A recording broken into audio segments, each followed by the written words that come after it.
যুক্তরাষ্ট্রের ফ্লোরিডায় নিখোঁজ দুই বাংলাদেশি শিক্ষার্থীর মধ্যে জামিল আহমেদ লিমনের মরদেহ উদ্ধার করেছে পুলিশ।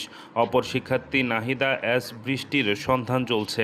স্থানীয় সময় শুক্রবার ওয়াশিংটনে বাংলাদেশ দূতাবাসের প্রেস মিনিস্টার গোলাম মর্তুজা জানিয়েছেন, যুক্তরাষ্ট্রের ইউনিভার্সিটি অব সাউথ ফ্লোরিডায় অধ্যয়নরত নিখোঁজ বাংলাদেশি দুই শিক্ষার্থীর মধ্যে লিমনের মরদেহ উদ্ধার করা হয়েছে।